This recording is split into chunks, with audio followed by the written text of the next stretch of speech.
Fly home. Don't say anything to your mother and brother. That text came in at 6:47 a.m. while I sat on a sunlit balcony in Hilton Head Island, watching my mother laugh for the first time in 21 years, at something my brother said. An unknown number. No name. 7 words that turned my stomach to ice. 12 hours later, I was standing in the arrivals hall of Hartford Bradley Airport. A man in a gray suit held a sign with my name. Next to him, 2 police officers, and what they showed me in that conference room. I don't remember hitting the floor. I just remember waking up to fluorescent lights and a paramedic asking me to count backward from 10. That was 4 months ago. I still don't sleep through the night. But I need to tell you everything. Because what my family did, and what I did about it, changed who I am forever. Before I go on, please take a moment to like and subscribe, but only if you genuinely connect with this story. And I'd love to know, where are you watching from right now? Drop your city and your local time in the comments. My name is Willow Farrell. I'm 32 years old, and this is the story of how my own mother and brother tried to destroy me, and how the truth saved my life. Now let me take you back to a rainy November night in Glastonbury, Connecticut, the night I stopped being someone's daughter. I was 11 years old. It was a Tuesday, November 14th. I remember the date because I'd brought home a permission slip for a field trip to the Wadsworth Atheneum, the art museum in Hartford. I needed a parent's signature and $3. That's it. A signature and $3. My mother, Margaret Farrell, was sitting at the kitchen table when I walked in. She had the phone pressed to her ear. Her voice was calm, flat, like she was reading a grocery list. "It's done," she said. "She's leaving tonight." I didn't know who she was talking to. I still don't. She hung up and looked at me the way you'd look at a stain on a countertop, something to wipe clean. "Pack your things," she said. I thought she meant for the field trip. I actually smiled. "You're leaving, tonight." My brother Dean stood at the top of the stairs. He was 14. He watched the whole thing, didn't say a word, didn't move, just leaned on the railing like he was watching a show that didn't concern him. My mother opened the front door. Rain was hammering the porch. She handed me a black garbage bag, the kind you use for yard waste, and said 4 words I will hear for the rest of my life. "Go, don't come back." No suitcase, no coat, no explanation, no $3. I walked 3 miles in that rain. My sneakers filled with water by the second block. The garbage bag ripped at the corner of Hebron Avenue, and my library book fell into a puddle.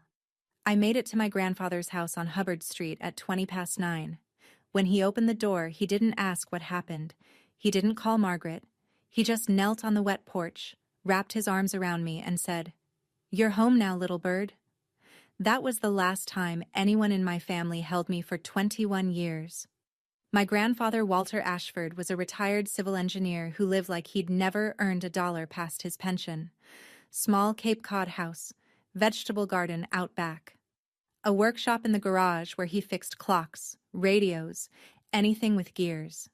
He wore the same 3 flannel shirts on rotation and drank his coffee black from a mug that said, "World's okayest Grandpa." My grandmother Rosemary was the warmth in that house. She taught me how to make pot roast on Sundays. She braided my hair before school. She read to me every night, even when I was 12 and probably too old for it. I never stopped her. For 7 years, that small house on Hubbard Street was the only place I felt real. Margaret never called. Not once. Dean didn't write. No birthday card, no Christmas visit. Nothing. It was as if I'd been erased from their lives with the same ease my mother used to wipe the kitchen counter. My grandfather never forced the subject, but once, when I was 13 and crying in the garage because a girl at school asked why my mom didn't come to the parent conference, he set down his wrench and said something I didn't understand until decades later. "Someday you'll understand why I'm saving the best for you. Not now, but someday." I noticed things, small things. A man in a gray suit who visited my grandfather every few months. They'd sit in the study with the door closed. I'd hear low voices but never full sentences. When I asked who the man was, Grandpa said, An old friend helping with paperwork. I didn't push. I was just grateful to have a home. My grandmother Rosemary passed when I was 16. A stroke, quick and merciful. And the house on Hubbard Street got a little quieter, a little colder. But my grandfather kept going, for me, I think. He drove me to campus tours. He proofread my college essays. He kept a locked oak box on the top shelf of his closet that he never opened in front of me. I asked him once what was inside. He smiled and said, "Your future." My grandfather died in his sleep 3 weeks before I started college. I found him on a Saturday morning, still in his flannel, one hand resting on a book about covered bridges. He looked peaceful. He looked done. The funeral was small. 6 neighbors, the pastor from the Methodist church on Main Street, a woman who ran the hardware store where Grandpa bought his nails, and then Margaret walked in. I hadn't seen my mother in 7 years. She wore black from head to toe. A silver cross hung from her neck. She moved through the church like a widow in a movie, touching pews, dabbing her eyes with a tissue, whispering, "Thank you," to strangers who offered condolences. She never looked at me. Not once. But Dean did. He walked right up to where I was sitting in the front pew, leaned down, and said something so quietly that only I could hear it. "Grandpa left everything to Mom. There's nothing for you." Then he smiled. A quick one. The kind that vanishes before anyone else sees it. After the service, a man approached me in the parking lot. Gray suit. I recognized him. The man who used to visit Grandpa's study. "Miss Farrell," he said. "My name is Thomas Mercer. I was your grandfather's attorney for 30 years. He held out a cream-colored envelope, sealed with wax. Old-fashioned, deliberate. "Your grandfather asked me to give you this when the time is right." He paused. "The time isn't now, but keep my card." I took the card. I took the envelope. I put both in my wallet and didn't touch them again. I rode the bus back to my dorm alone that night. No family left, no safety net. 18 years old with a sealed envelope I was too afraid to open, and a business card from a man in a gray suit who said, "The time isn't now." I didn't know that those 2 pieces of paper would save my life 14 years later. I paid for college the way a lot of people do.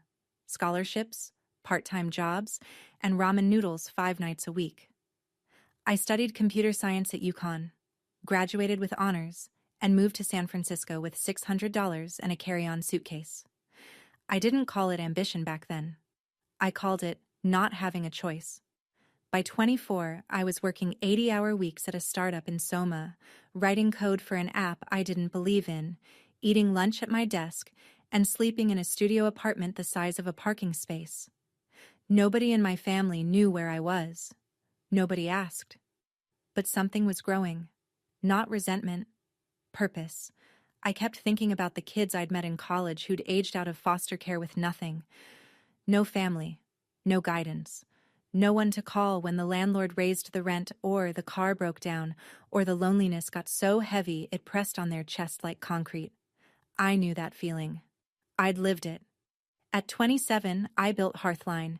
It was a simple platform. Match kids aging out of the system with volunteer mentors who'd show up. Not charity. Presence. Someone to answer the phone. By 30, a venture fund believed in it enough to invest. The company was valued at $47 million. On paper, I was wealthy. In practice, I was still the girl in sneakers walking 3 miles in the rain. My only real friend was Grace Kimball, a nurse I'd met at the UConn Library freshman year. She was from Brockton, Massachusetts. Direct, stubborn. The kind of person who'd tell you your haircut was terrible before asking how your day went. Grace knew everything about my past, and she had one rule about my family. "If they ever come back," she told me once over Thai food in the Mission, "it's not because they miss you, it's because they need something." I believed her. Mostly. But there's a difference between believing something in your head and believing it in the part of you that still keeps a garbage bag in the back of your closet, just in case. One night, years later, I found a line buried in my UConn financial aid records. Part of my scholarship had been funded by an anonymous educational trust. No name, no trail, just a deposit every semester like clockwork. I couldn't trace it. But I had a feeling I already knew. The call came on a Wednesday, 9:14 p.m. Pacific Time. I was on my couch in San Francisco, half watching a documentary about bridge engineering, a habit I'd inherited from Grandpa, when my phone lit up with a Connecticut area code. I almost didn't answer. I wish I hadn't. Willow? The voice was older, shakier, but unmistakable. It's your mother. Silence.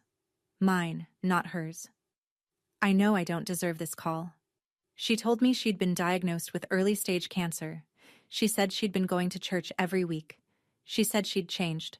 She said the word sorry 4 times in 2 minutes, and each time it sounded more rehearsed than the last. Then she said the thing that cracked me open. I want us to be together. All of us.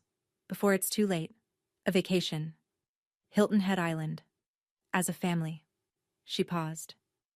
Dean wants to apologize too. I said no. She cried. I hung up and called Grace. Cancer card? Grace said. Classic manipulation. Don't go. I didn't sleep for 3 nights. I stared at the ceiling and argued with myself the way only someone who's been abandoned can argue. Half logic, half that desperate little voice that still whispers, maybe this time will be different. On the 3rd night, I picked up the framed photo on my nightstand. Me and Grandpa, sitting on his porch, the summer I was 15. He was smiling like he knew something I didn't. He'd want me to try. I was sure of it. I called Margaret back. I'll come. 3 days. Not 5. I'm booking my own flight and my own room. She agreed to everything instantly. No pushback? No negotiation. That should have been my first warning. 20 minutes later, a text from an unknown number. Be careful. 2 words. No name. I thought it was spam. I deleted it. That was my second warning. And I missed it completely. Hilton Head in late September is the kind of beautiful that feels borrowed, like it can't possibly last. Spanish moss, salt air, sunset light that makes everything look like a painting someone forgot to sign. I flew into Savannah and drove the 45 minutes to the resort, a beachfront property, valet parking, the kind of place that puts orchids in the lobby and charges $12 for orange juice. Dean had booked it. I didn't ask with whose money. Margaret was waiting in the lobby. She looked smaller than I remembered. Thinner. Her hair had gone silver at the temples, and she wore a pale blue cardigan that made her look like a Sunday school teacher. When she saw me, she opened her arms and started crying before I even reached her. You're so beautiful, she said into my shoulder. You look just like your grandmother. Dean stood behind her, taller now, broader, a pressed linen shirt, leather watch, salon-quality smile.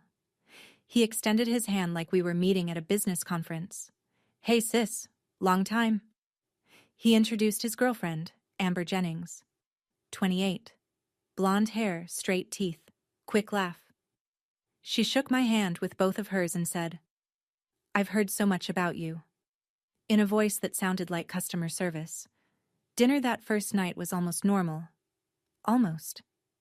Margaret talked about her church group. Dean talked about his real estate career. Amber laughed at all of Dean's jokes.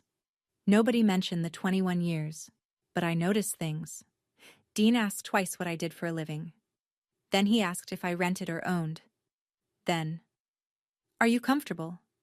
Financially, I mean. Families should take care of each other.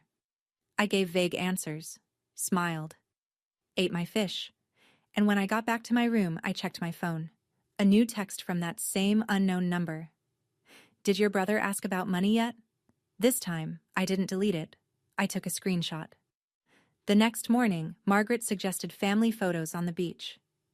Something to remember this by, she said. I agreed. What harm could photos do? Plenty, it turns out, when your mother uses them as a stage. She flagged down a resort employee to take the pictures, and while the young woman adjusted the angle, Margaret leaned in and said, loud enough for everyone nearby to hear, My daughter came back to me after years of running away. She's always been the stubborn one. Running away.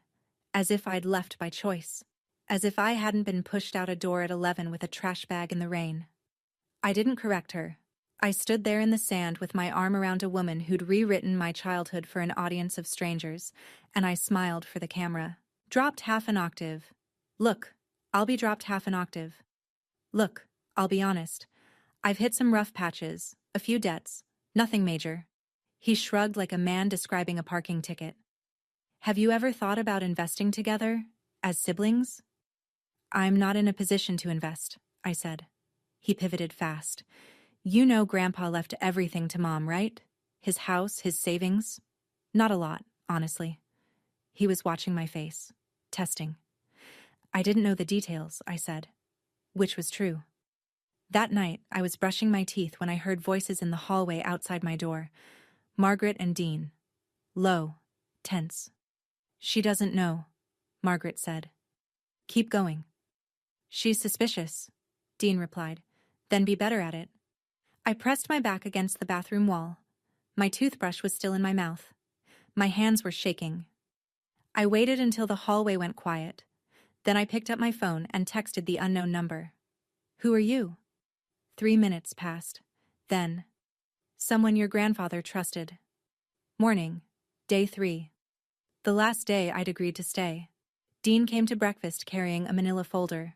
He set it on the table between the salt shaker and the butter dish, casual as a newspaper. So, I've been looking into Grandpa's estate, he said. Turns out there's property and accounts that were never properly distributed. He opened the folder and slid a stapled document toward me. Mom and I think it's fair if we all sign this, just to consolidate things under one family trust. I picked it up. The header read, Family Trust Agreement, Ashford/Farrell Estate. I'm not a lawyer, but I've spent 5 years reviewing contracts for my company. I know what a power of attorney clause looks like when it's dressed up in family language. And this document was handing Dean full control over every asset tied to the Ashford name. I need time to read this properly, I said. It's just a formality. Dean leaned back. Mom already signed. Margaret pulled my hand back. I said I need time. Pulled my hand back. I said I need time. Dean's jaw tightened. Amber glanced at him, then looked down at her phone. Back in my room, I photographed every page and sent the images to my attorney in San Francisco. 2 hours later, he called. Don't sign anything, he said. This document would give your brother control over assets you might not even know you have. I sat on the edge of the bed. My phone buzzed. The unknown number. Longer this time. Fly home. Don't say anything to your mother and brother. There's a flight at 6 a.m. from Savannah. Take it. A car will be waiting at Hartford. Don't be afraid. I sat on that bed for an hour staring at the message. My hands were shaking. I kept thinking, what if this is a scam? What if someone is trying to separate me from my family again? But then I thought, what family? The one that kicked me out at 11? The one that just slid a trap across the breakfast table and called it legacy? I had to choose, and I chose to trust a stranger over my own blood. Would you have done the same? I still don't know if it was courage or just survival instinct.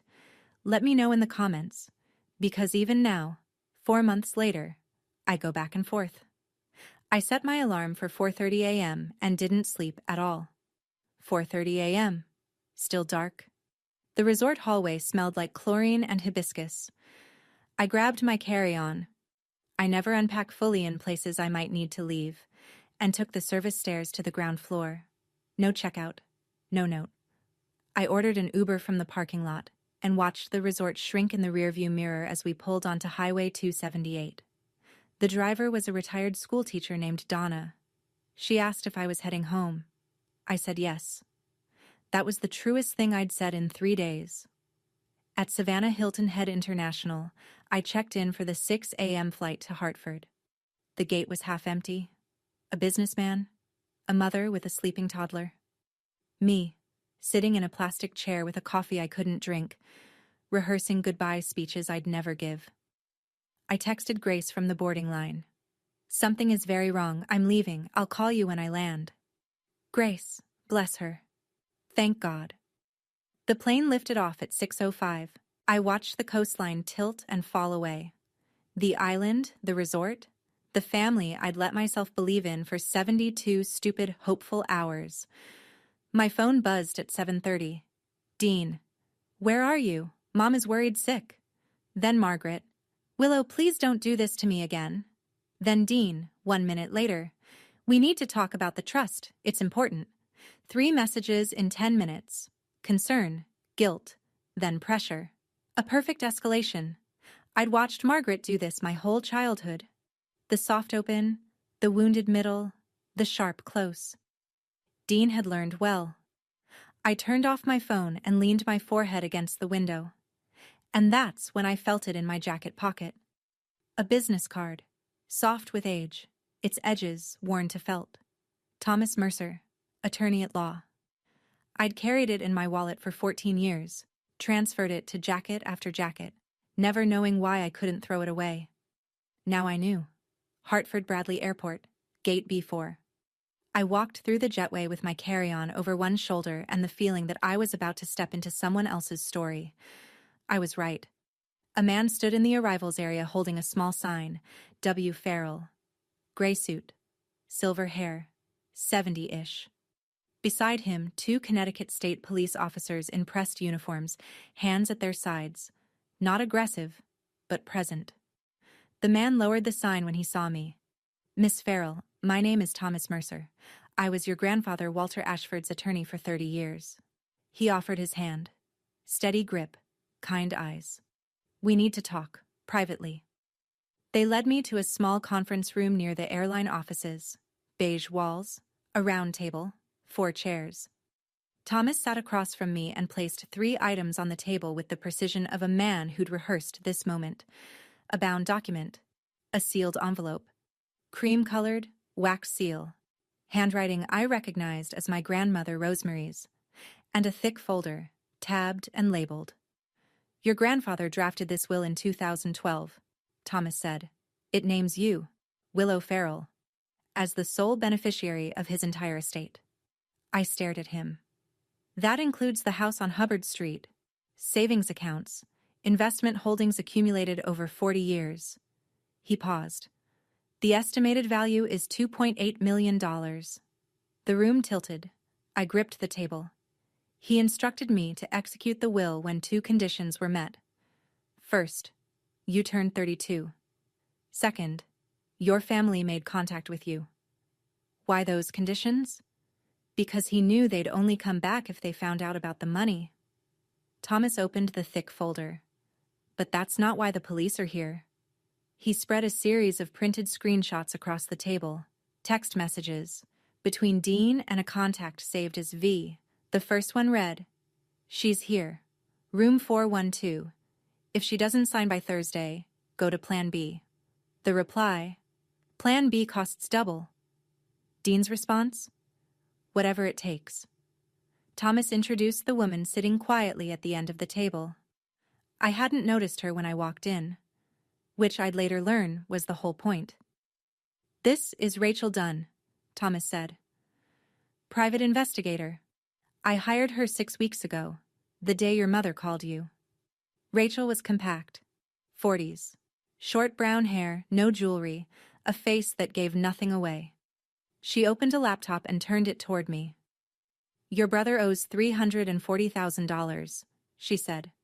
"Mostly online gambling. His creditors are not patient people." She clicked through a timeline.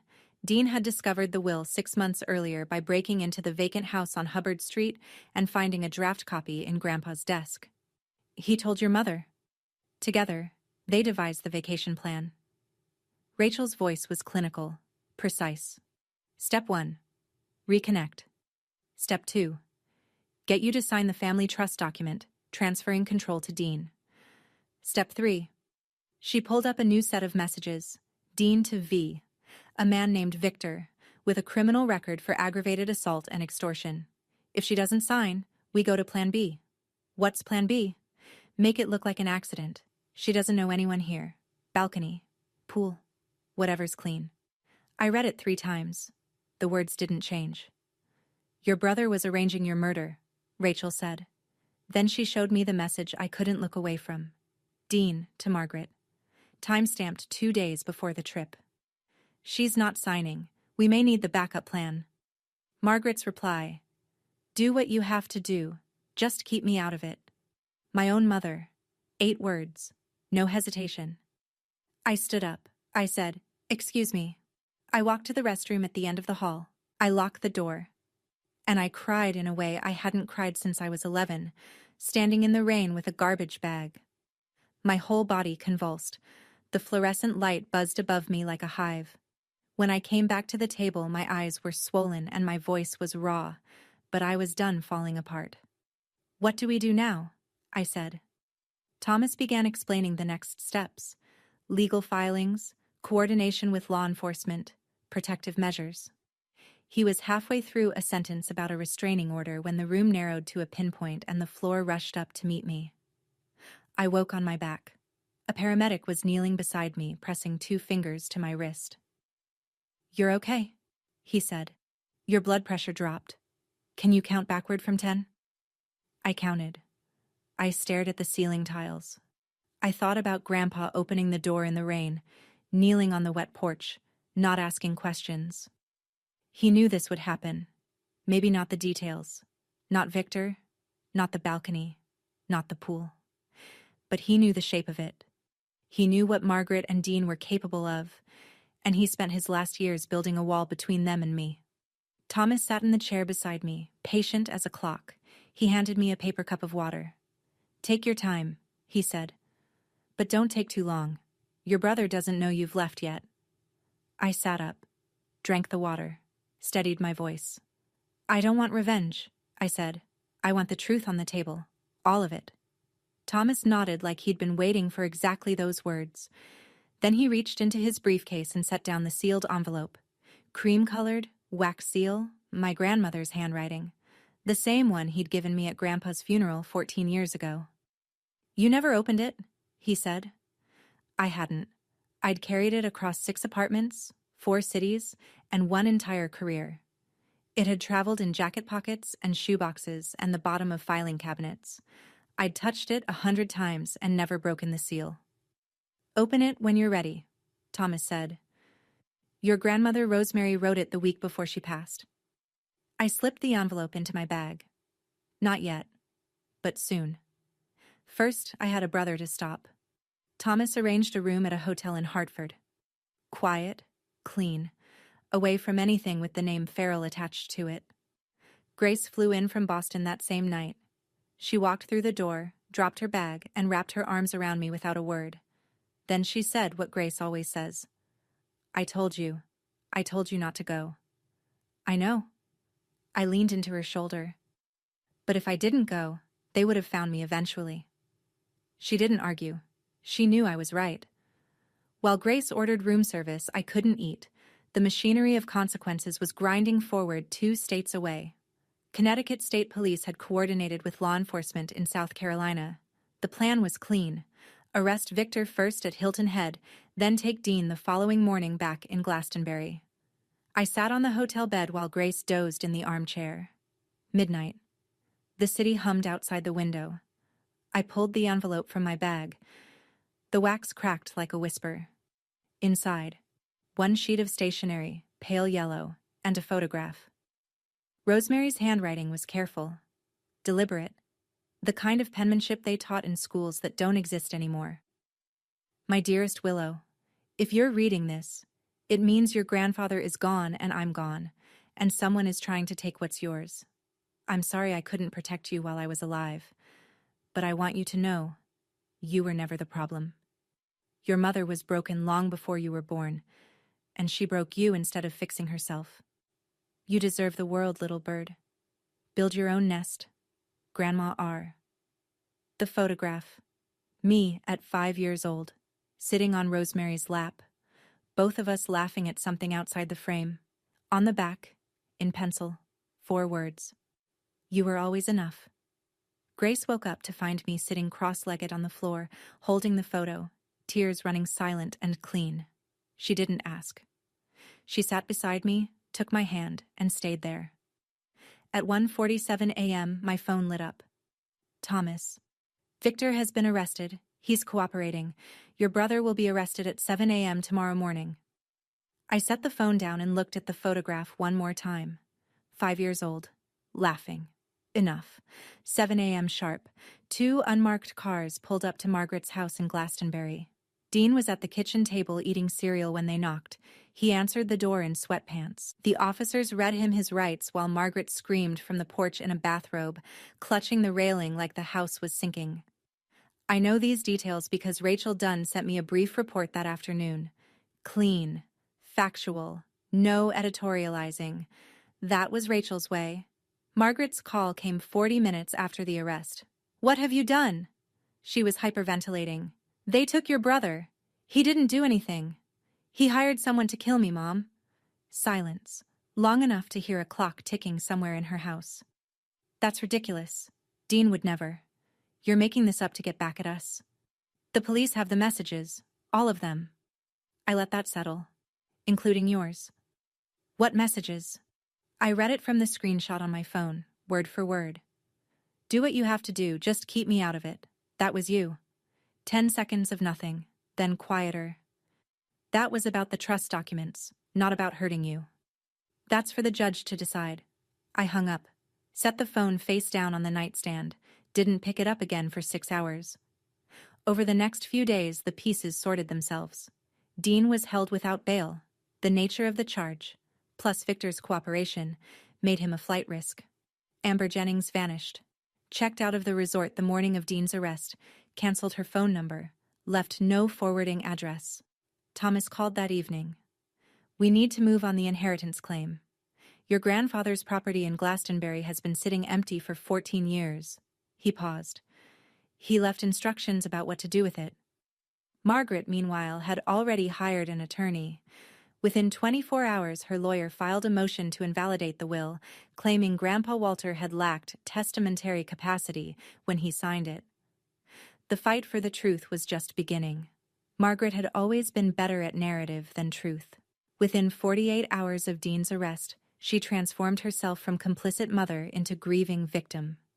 She posted on her church group's Facebook page, the one with 900 members and a shared prayer list. "My daughter is trying to steal her grandfather's inheritance and put my innocent son in jail. Please pray for our family." It worked. My phone started ringing. Numbers I hadn't seen in 20 years. Some callers were polite, cautious even. Others were not. A woman from Margaret's Bible study left a voicemail calling me ungrateful. A man whose name I didn't recognize said I should be ashamed of what I was doing to my poor mother. I didn't respond to any of them. There was no point in fighting a story that had been running for 21 years. But then a call came from someone I didn't expect. "Willow? This is Patricia Boyd. I lived 3 houses down from your mother on Sunset Terrace." I remembered her. Barely. A tall woman with garden gloves who waved from her driveway. "Your mother told everyone you ran away at 11 because you were a troubled kid," Mrs. Boyd said. Her voice was steady but thin. "I believed her for 20 years. She paused. "But last week I saw the police report." "What police report?" "The night you left. A neighbor, me, actually, called the police because I saw a child walking alone in the rain carrying a garbage bag. An officer went to your mother's house. She told him you'd gone to stay with relatives voluntarily. They closed the case." A police report. Filed the night I was thrown out. Margaret had lied to the officer's face and the case had simply disappeared. I didn't know about any of it. "I'm calling because I owe you an apology," Mrs. Boyd said. "I should have followed up. I should have looked harder. I didn't." Thomas later confirmed. Grandpa Walter had kept a copy of that police report. It was in the file alongside the will. He'd known about it from the beginning. And then Thomas told me something that broke me open all over again. "Your grandfather tried to get legal custody of you, multiple times. Margaret threatened to accuse him of abuse if he didn't back off. He chose to protect you from the shadows instead. My grandfather had fought for me, and my mother had used a lie like a loaded gun to stop him. I didn't fight back on social media. I didn't post a rebuttal. I didn't call Margaret's church friends to plead my case. Instead, I did what Grandpa taught me. I built something. Thomas filed the petition to validate the will with the Hartford Probate Court. The hearing was set for 2 weeks out. Margaret's attorney had already submitted the diminished capacity argument, claiming Grandpa Walter was mentally unfit when he signed. It was a common tactic, Thomas said, and almost always a losing one when the signer had a clean psychiatric evaluation on file, which Grandpa Walter did, dated 2 weeks before the will was signed, conducted by Dr. Alan Fielding, a board-certified psychiatrist still practicing in New Haven. Full competency confirmed. But Thomas had more. He arrived at the hotel one afternoon carrying a wooden box. Oak. Old. Brass latch. I recognized it instantly. The box from Grandpa's top shelf. The one he never opened in front of me. Your grandfather's house has been sealed since his death, Thomas said. This was in the master closet. He left instructions that I should give it to you when the legal process began. I opened it. Inside, 7 leather-bound notebooks. Grandpa Walter's handwriting. A diary spanning 7 years. From the year I moved in to the year he died. I opened the first one at random. March 2009. Called Margaret again. She said Willow is better off without this family. Maybe she's right, but not in the way Margaret means it. He'd documented everything. Every phone call to Margaret. Every refusal. Every legal attempt to bring me home, every quiet act of protection that I never knew about. Your grandfather didn't just plan for your future, Thomas said, adjusting his glasses. He documented the past. He knew this fight was coming. I called Mrs. Boyd that evening. Would you be willing to testify? I asked. About what you saw that night? About Margaret telling the police I'd gone to stay with relatives? Yes, she said, without hesitation. I should have done it 21 years ago. Meanwhile, Grace helped me connect with a nonprofit organization that specialized in transitional housing for youth aging out of foster care. Grandpa's house on Hubbard Street had been empty for 14 years. His will included a specific note about the property. Not a clause, not a condition. Just a line in the margins of his own handwriting. For the children who need a door opened. I was starting to see the full picture now. My grandfather hadn't just saved me. He'd designed a blueprint for what came next. He just didn't live long enough to hand me the key himself. 3 days before the hearing, Dean's defense attorney reached out to Thomas with an offer. Dean would plead guilty to criminal solicitation, a lesser charge, in exchange for Willow not pursuing civil damages. Thomas relayed the message over the phone. I don't want his money, I said. I want him to face what he did. That same afternoon, Margaret called. Not crying this time. No church voice. No trembling hands you could hear through the speaker. This Margaret was the one I remembered from childhood. The real one. Cold. Measured. Stripped of performance. Drop the charges, she said. Walk away, or I will make sure every person in this state knows what kind of daughter you are. What kind is that? The kind who destroys her own family. I let the silence sit for 3 full seconds. You destroyed this family 21 years ago on a rainy Tuesday night, I said. I was just the evidence. I hung up. Thomas spent that week assembling everything. The validated will, the psychiatric evaluation, the police report from 2003, Walter's diaries, the text messages between Dean and Victor, the text between Dean and Margaret, Mrs. Boyd's sworn statement, Rachel Dunn's investigative report. The courtroom will be full, Thomas warned me. Margaret's church friends, neighbors, local press may show up. Good, I said. The truth works best in the open. That night, alone in the hotel, I returned to the oak box. I'd read most of the diaries, but at the very bottom, beneath the last notebook, I found something I hadn't noticed before. A savings book, a college education fund. The name on the account, Willow Farrell. Opened the day I was born. The final entry was a deposit dated 3 months before Grandpa died, and on the last page, in his careful engineer's handwriting, for the nest you'll build yourself. Sitting there, holding that savings book with my name on it, a name my grandfather wrote on the day I was born, I realized something. He never forgot me. not for a single day. Even when I thought I was completely alone in the world, someone was quietly building a floor beneath me so I wouldn't fall through.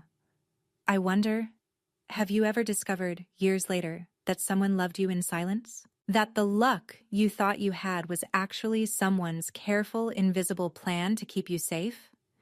If you have, I'd love to hear about it in the comments. I think we don't say these things often enough. I closed the box, set my alarm, and laid out my clothes for court. Tomorrow, the truth would have a room full of witnesses. Hartford Probate Court, Courtroom 3B, 9:15 on a Tuesday morning. The room was full. Margaret's church friends filled one side, a cluster of women in modest blouses, clutching purses, whispering. On the other side, Mrs. Boyd in a navy dress. Grace, steady as a wall. 2 reporters from the Hartford Courant with notebooks open, a sketch artist. And scattered throughout, neighbors from Glastonbury who'd come because small towns run on stories, and this was the biggest one in decades. Margaret sat at the respondents' table. Black dress, silver cross, a tissue balled in her right hand. Her attorney, a slender man with rimless glasses, shuffled papers with a confidence that would dissolve within the hour. The hearing opened. Margaret's lawyer presented the diminished capacity claim. He described Walter Ashford as elderly, isolated, possibly influenced by his attorney. He said the word confused 3 times. Thomas stood. He placed the psychiatric evaluation on the judge's bench. Signed, dated, unambiguous. Full cognitive competency, confirmed by Dr. Alan Fielding, 2 weeks before the will was executed. Then he opened the diary. He read aloud the entry from November 14th, 2003. The night I was thrown out. Grandpa's handwriting. Grandpa's words. Margaret called at 9 p.m., said she put Willow out. The child walked 3 miles in the rain to my door. She was 11. She was shaking. I called Margaret back. She said, "Keep her. I don't want her." The courtroom went quiet. Not church quiet. Grave quiet. Margaret shot to her feet. "That's a lie. He made that up." "Sit down, ma'am," the judge said. Thomas called Mrs. Boyd to the stand. She walked slowly, hands folded. She described the night, the rain, the child, the garbage bag, the 911 call. She described the officer going to Margaret's house. She described what Margaret told him. She said her daughter had gone to stay with family, Mrs. Boyd said, voluntarily. She looked directly at Margaret.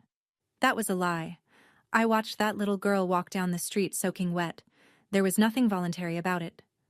One of the church women in the back set down her purse and didn't pick it up again. During the 15-minute recess, Margaret crossed the aisle and grabbed my wrist. Her grip was tight. Her eyes were dry now. No performance left. "You're killing me," she whispered. "Is that what you want?" I looked down at her hand on my arm. I removed it, gently, finger by finger, and met her eyes. "No, I just want the truth to have a voice." The judge returned. The room rearranged itself into silence. Thomas presented the final pieces, the psychiatric evaluation. The 2 signing witnesses, Dr. Alan Fielding and Martha Bowen, the town librarian. Both still alive, both prepared to confirm. The 20-year chain of custody that Thomas had maintained on every document. Clean, unbroken, airtight. The judge reviewed the file for 8 minutes that felt like 80. Then he spoke. "The court finds the will of Walter H. Ashford to be valid and duly executed. The petitioner, Willow Farrell, is recognized as the sole designated beneficiary." Margaret's head dropped. Not dramatically, not the way she'd performed grief at the funeral. This was real. Her shoulders folded in. Her attorney put his hand on her arm, and she shook it off. No one from the church pews moved to comfort her. Thomas wasn't finished. He informed the court that evidence pertaining to a related criminal matter, the conspiracy involving Dean Farrell, was being entered into the public record and forwarded to the criminal division. He presented the text messages, all of them. Dean to Victor. "Make it look natural. She doesn't know anyone here." Victor to Dean. "Plan B costs double." Dean to Margaret. "She's not signing. We may need the backup plan. And Margaret, in 8 words that echoed through that courtroom like a gunshot. Do what you have to do. Just keep me out of it. The church women stared at Margaret as if she'd removed a mask they didn't know she was wearing. A reporter scribbled so fast her pen scratched audibly against her notepad. The judge noted that the criminal prosecution of Dean Farrell for criminal solicitation would proceed separately. Potential maximum sentence, 20 years. He turned to Margaret. Ma'am, the contents of your communications may be subject to further review by the state's attorney. I'd advise you to consult your counsel. Margaret didn't move. She sat perfectly still, staring at the table, as if the world had gone on without her and she was just now noticing. I stood up, walked past her, didn't look down. You've won, she said to my back. Quiet, stripped. Happy now? I stopped. Didn't turn around. This was never about winning. I kept walking. Outside the courthouse, the September sun was almost offensive in its brightness. The world hadn't stopped. Traffic hummed. A man across the street was eating a hot dog. A reporter from the Current approached me on the steps. She was young, late 20s, ponytail, a recorder in her hand. Ms. Farrell, do you have a comment? I'd been thinking about this moment since the night I opened Rosemary's letter. Not rehearsing. Deciding. What does a person say when the worst of her life becomes public record? She says what matters next. My grandfather Walter Ashford spent his life building things, I said. He built houses. He built futures. And even after he was gone, he built mine. The reporter waited. His home in Glastonbury has been empty for 14 years. I'm turning it into a transitional home for young people aging out of foster care. It's what he wanted. He wrote it down. What will it be called? Ashford Nest. I paused, because my grandmother once told me, build your own nest. Behind me, I heard Mrs. Boyd make a sound, a small intake of breath that turned into a sob she caught with her hand. The reporter asked the question I knew was coming. What about your mother? That's a private matter. Do you forgive her? 3 seconds of silence. I let them pass. Forgiveness is a process, I said. But boundaries are a decision. I've made mine. Grace stood a few feet behind me, arms crossed, smiling the way Grace smiles, more with her jaw than her mouth. She nodded once. Thomas shook my hand on the bottom step. Your grandfather would be proud. I know, I said. As the reporter walked away, Mrs. Boyd touched my arm. I want to volunteer at Ashford Nest, she said. Her eyes were red. I owe you 21 years. Then she added quietly, there are 3 other neighbors who saw things back then. We were all too scared of your mother to speak up. She straightened her shoulders. Not anymore. 1 week after the hearing, Margaret requested a meeting. She went through Thomas. I'd blocked her number the day of the trial. I agreed. Public place, neutral ground, a coffee shop on Main Street in Glastonbury called Bean and Spoke. Grace came along and sat 1 table over, pretending to read a magazine she was holding upside down. Margaret arrived without makeup. No cross necklace, no costume. She looked like a woman who'd been awake for a week, which she probably had. She'd aged 10 years in 7 days. She sat across from me and folded her hands. I'm sorry, she said.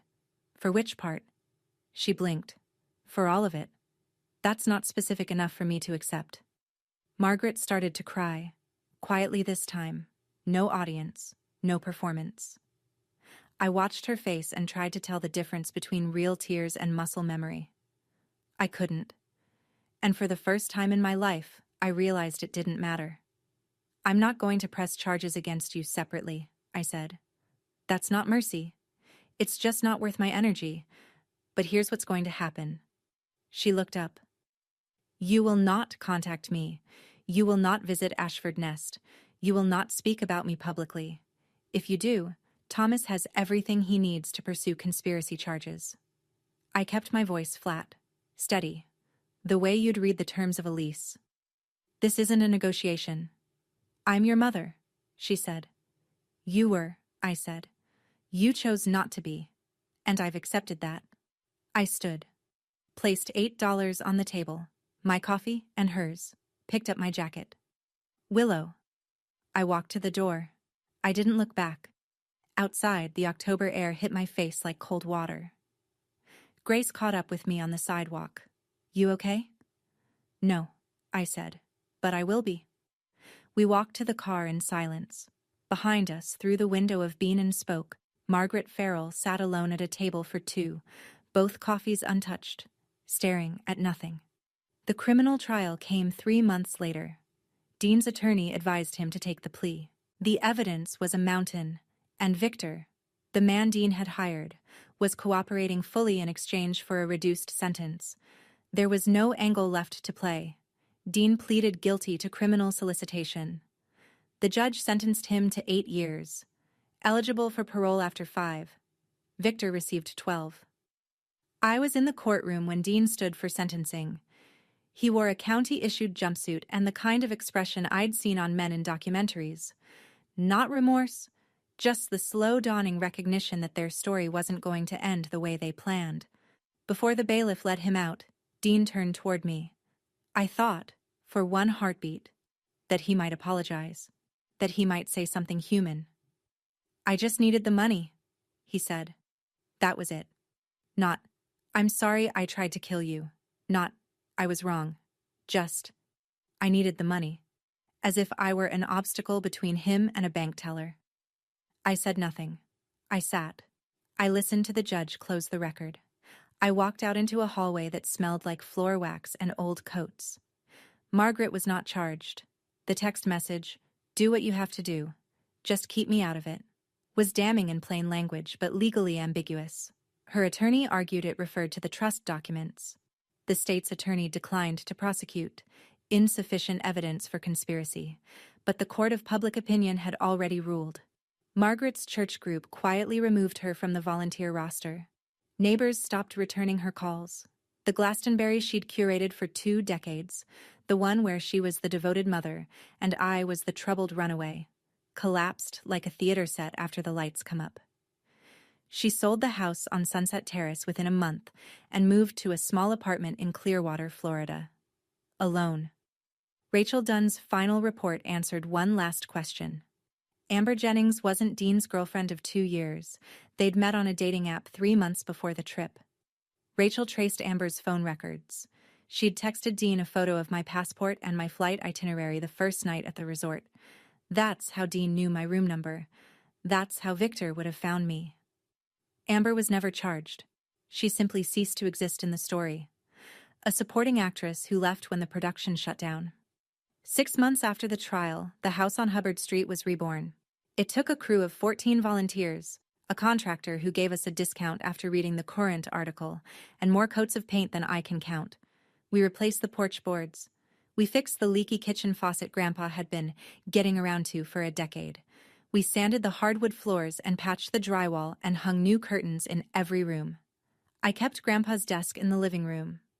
On it, I placed the framed photograph of Rosemary and me, the oak box with his diaries inside, and a fresh mug of black coffee every morning, even though no one drank from it. Mrs. Boyd ran the daily operations. 4 other neighbors joined the volunteer board. People who'd spent 20 years believing Margaret's version of events, and now showed up with casseroles, cleaning supplies, and the quiet guilt of having looked the other way. Grace signed on as the health advisor. She drove down from Boston every other weekend and reorganized the medicine cabinet 3 times. My company, Hearthline, partnered as the tech arm, connecting each resident with a vetted mentor through our matching platform. We opened with 3 teenagers. The ceremony was small. No press. No ribbon cutting. Just me, standing in the living room where my grandfather used to read the paper, telling 3 young people the only thing I knew to be true. This house belongs to a man who believed in second chances. He gave me one. Now it's yours. A girl named Lily, 16, close-cropped hair, arms crossed tight against her chest like she was holding herself together, raised her hand. "Did your family throw you out too?" "Yes," I said. "And you turned out okay?" I thought about it.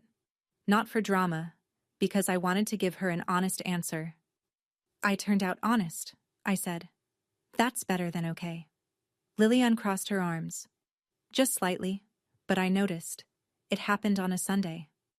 I was cleaning out the last of Grandpa's closet, the shelf behind the oak box, where old shoe boxes and tax folders had been stacked since the Clinton administration. At the bottom of the pile, I found a manila envelope, thick, heavy, sealed with clear packing tape and labeled in Grandpa's handwriting, "For Willow, when she's ready." Inside, 17 documents. Each one a petition for legal guardianship of a minor child, me, filed with the Connecticut Superior Court. The first was dated June 2003, 7 months after I arrived at his door. The last was from 2012, 2 years before he died. 17 petitions, 17 denials. Every single one had been contested by Margaret. Her objections were consistent. Walter Ashford is elderly. Walter Ashford is in declining health. Walter Ashford cannot provide a stable home environment. The same lies, copy-pasted year after year, stamped and filed by a woman who hadn't set foot in her father's house since she threw her daughter out of her own. I sat on the closet floor with the petitions fanned out around me like a collapsed deck of cards. 17 times he'd walked into a courtroom for me. 17 times my mother slammed the door. And he never told me. Not once. Thomas confirmed it that evening by phone. He didn't want you carrying that weight while you were building your life. He said, and these were his words, "Let her think she's free. She'll fight harder." But there was one more thing. Clipped to the 9th petition, the one from 2005, was a supporting affidavit signed by someone I hadn't thought about in over 20 years. My father, Robert Farrell, the man who left when I was 4 and never looked back. He had signed a document supporting Grandpa Walter's custody bid. 1 page, 1 signature, then silence again. No follow-up, no phone call, no contact. I don't know what it means. I haven't decided if it changes anything. But for the first time since I was a little girl, I thought about my father as something other than absence. I found a letter beneath the petitions, the last one Grandpa ever wrote to me, undated, unsigned, as if he'd started it, put down the pen, and never picked it up again. I failed you 17 times in court, but I will not fail you in my final act. Everything I have is yours. Use it to build what I couldn't, a home no one can take from you. I pressed the letter against my chest, closed my eyes, and let myself cry for the last time in this story. 3 months after Ashford Nest opened, Mrs. Boyd called me on a Wednesday afternoon.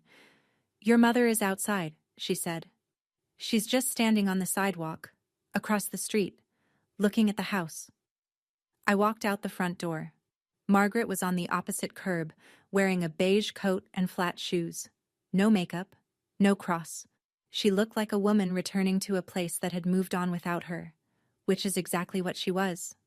She saw me and didn't wave, just stood there, like she was waiting for permission to exist. "He gave it to you," she said. "The whole house. He gave it to the children who need it. I grew up in that house, and I was thrown out of yours. I stayed on my side of the street. She stayed on hers.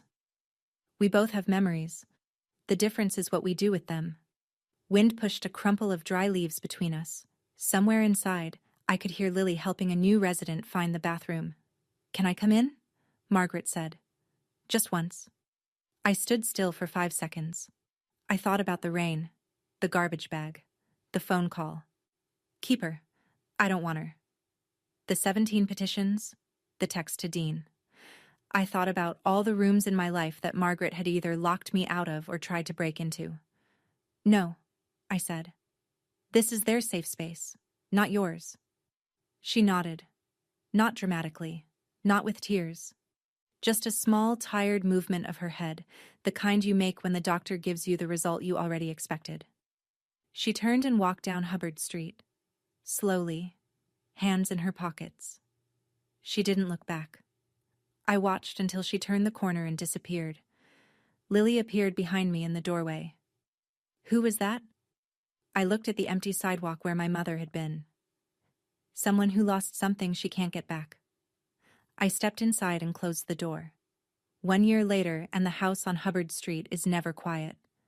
There's always someone microwaving leftovers at odd hours, someone playing music too loud in the upstairs bedroom, someone sitting at the kitchen table with a textbook open and a look on their face that says, I might actually pull this off. It's not tidy. It's not cinematic.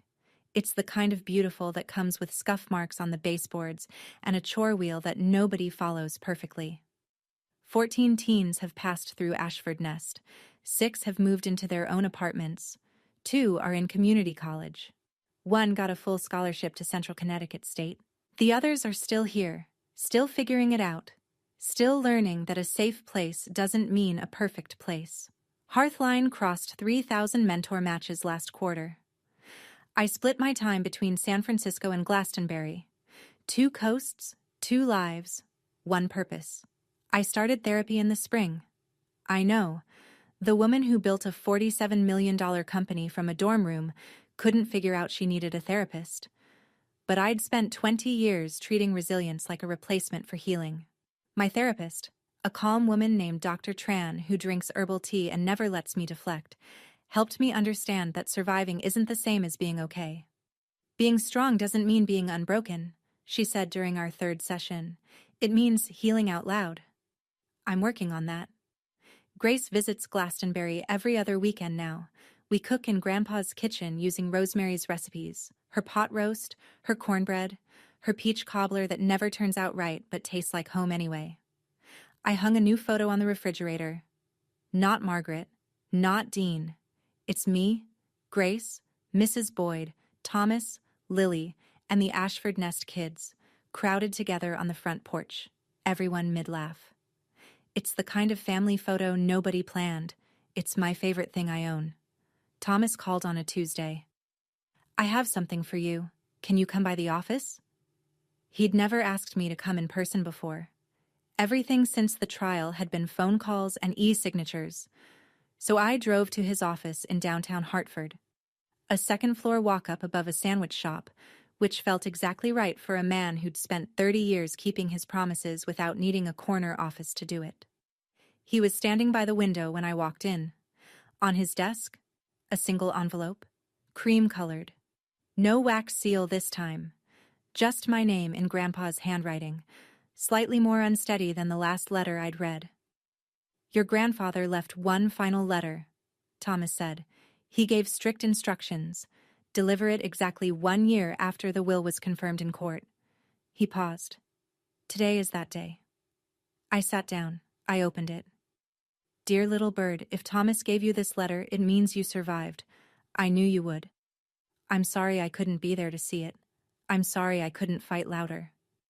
But I hope you know. Every day you lived on your own, you proved that love isn't about blood. It's about choice. You chose to keep going. You chose to be kind when the world gave you every reason not to be. You chose to build instead of burn. I'm leaving you everything not because you need it, but because you'll use it right. Don't be angry at your mother forever. She's carrying a weight I couldn't lift for her. But don't let her carry it into your house either. Build your nest. Fill it with people who choose you back. I chose you. Every single day. Grandpa Walter.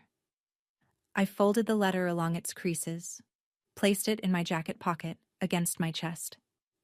Thank you, I said, for everything. Thomas took off his glasses, cleaned them with his tie, cleared his throat. It was the honor of my career, Willow. We shook hands. I held on a beat longer than usual. He let me. I walked down the stairs, past the sandwich shop, into the afternoon light, carrying a letter from a man who'd chosen me every single day, even the days I didn't know I needed choosing. That evening, Ashford Nest. Dinner was spaghetti. Overcooked, underseasoned, made by a 17-year-old named Marcus who swore he followed the recipe. Nobody complained. 2 kids argued about basketball. Lily stole garlic bread off someone's plate. Mrs. Boyd told everyone to use napkins. After cleanup, Lily found me in the hallway with her laptop. Can you help me with my college essay? What's your topic? She shrugged, looked at the floor, then at me.